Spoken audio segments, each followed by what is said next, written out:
नमस्कार, BK news bulletin में आप सभी का स्वागत है और मैं हूं आप सबके साथ अविनाश पाल। बुलेटिन की शुरुआत करेंगे हेडलाइंस के साथ।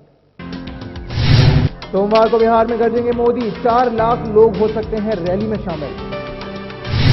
अमर सिंह को मिला अजीत सिंह का सहारा, आरएलडी में शामिल अमर सिंह और जयप्रदा। लोकसभा चुनावों को लेकर राहुल की राजस्थान में सोमवार को रैली, टोंक के देवरी जिले में रैली को करेंगे संबोधित। भाजपा में टिकट बंटवारे को लेकर फिर से बढ़ा विवाद, लखनऊ सीट को लेकर सनी लालाजी टंडन। और राज ठाकरे के घर पहुंचे दो भारत रत्न, सचिन और लता ने की राज के घर से। ये थी विधि के हेडलाइंस। आगे खबरें होंगी विस्तार से, लेकिन एक छोटे से ब्रेक के बाद। बदलाव की क्रांति हम लाएंगे, हम उठाएंगे हक की आवाज। हर धरोहर में हम कराएंगे रूबरू, संस्कृति और सभ्यता की होगी मां। सुनाएंगे वीरों की शहादत की दास्तां। क्या आम क्या बात, एक ही पढ़ने मांगे सब। हर हकीकत होगी आपके सामने। अब सच नहीं होगा क्योंकि हमसे चैनल नहीं, आईना हम हैं बीके।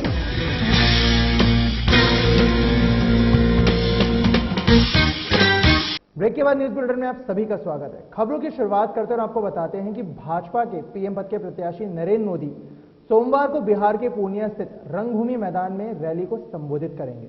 मोदी की रैली को लेकर सुरक्षा के पुख्ता इंतजाम किए गए हैं। बिहार विधानसभा में विपक्ष के नेता और भाजपा के वरिष्ठ नेता नंदकिशोर यादव ने सोमवार को बताया कि इस रैली में राज्य के 10 जिलों के लोग शामिल होंगे। मोदी की इस रैली को लेकर लोग रविवार शाम से ही पूर्णिया पहुंचने लगे हैं।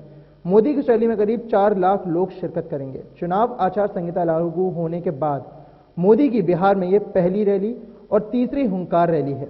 गौरतलब है कि पिछले 3 मार्च को मोदी ने मुजफ्फरपुर में एक रैली को संबोधित किया था। पिछले काफी दिनों से चुनावी मैदान में वापसी करने के लिए अमर सिंह को आखिरकार अजीत सिंह का सहारा मिल गया है। आपको बता दें कि अमर सिंह सोमवार को अपनी सहयोगी जयप्रदा के साथ राष्ट्रीय लोकदल में शामिल होने जा रहे हैं। अमर सिंह ने खुद इस बात की पुष्टि की है कि वो राष्ट्रीय लोकदल में शामिल होंगे। गौरतलब है कि जयप्रदा बिजनौर से और अमर सिंह फतेहपुर से चुनाव लड़ सकते हैं। कुछ दिन पहले अमर सिंह और जयप्रदा के कांग्रेस में शामिल होने की भी चर्चा चली थी, लेकिन कांग्रेस जयप्रदा को लेने को तो तैयार थी, लेकिन अमर सिंह को नहीं। कांग्रेस की तरफ से अमर सिंह को निर्दलीय चुनाव लड़ने को कहा गया था, लेकिन अमर सिंह राजी नहीं हुए। कांग्रेस उपाध्यक्ष राहुल गांधी सोमवार को राजस्थान में लोकसभा चुनाव के प्रचार का आगाज करेंगे। कांग्रेस सूत्रों के अनुसार राहुल गांधी टोंक के देवरी जिले में रैली को संबोधित करेंगे और उसके बाद राहुल बीकानेर जिले के श्री कोलायात में चुनिंदा मजदूरों के समूह से उनके रोजगार से जुड़े मुद्दे, उनके सामने आ रही समस्याओं और पालन पोषण के मुद्दे को लेकर बातचीत करेंगे। राहुल के राजस्थान दौरे को लेकर यह बात तो साफ हो गई है कि लोकसभा चुनाव के तहत राजस्थान में अगले महीने 2 चरणों में वोटिंग होनी है और इन चुनावों के मद्देनजर कांग्रेस के किसी बड़े नेता की पहली रैली है। इस रैली के साथ ही पार्टी का सूबे में चुनाव प्रचार शुरू हो गया है। भाजपा में टिकट बंटवारे का विवाद बढ़ता ही जा रहा है और इसी को लेकर ताजा मामला सामने आया है लखनऊ का। सूत्रों के अनुसार लखनऊ के सांसद लालाजी टंडन ने कहा है कि वह लखनऊ की सीट छोड़ेंगे तो सिर्फ नरेंद्र मोदी के लिए, किसी और के लिए नहीं। गौरतलब है कि सीट से बीजेपी के अध्यक्ष राजनाथ सिंह के चुनाव लड़ने की चर्चा है। राजनाथ सिंह अभी गाजियाबाद से सांसद हैं और चर्चा है कि राजनाथ गाजियाबाद छोड़ इस बार लखनऊ से चुनाव लड़ेंगे। आपको बता दें कि इससे पहले वाराणसी सीट के लिए विवाद था। बीजेपी पहले इस सीट से नरेंद्र मोदी को टिकट देना चाहती थी, लेकिन मुरली मनोहर जोशी इसके लिए तैयार नहीं थे। लेकिन अचानक ही एक दिन बाद वाराणसी सीट को लेकर मचे घमासान के बीच मुरली मनोहर जोशी ने कहा कि वो मोदी की प्रतिष्ठा पर आंच नहीं आने देंगे। 13 मार्च को संसदीय बोर्ड की बैठक में फैसला हो सकता है। रविवार को एमएनएस के 8वां स्थापना दिवस के मौके पर 2 भारत रत्न एक साथ नजर आए।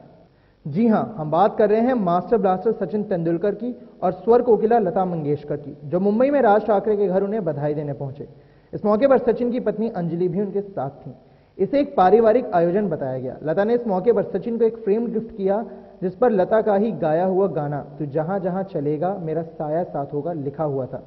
यही नहीं, लता ने सचिन को उनके घर के लिए आशीर्वाद भी दिया। इस खास मौके पर सचिन ने भी लता को अपनी टी-शर्ट गिफ्ट की। इस दौरान राज ठाकरे बहुत ही खुश दिखे और मीडिया से बात करते हुए कहा, यह पहली बार है जब मेरे घर में देश के 2 भारत रत्न आए हैं। यह था अभी तक का न्यूज बुलेटिन। देश विदेश की बाकी खबरों के लिए जुड़े रहिए बीके न्यूज के साथ।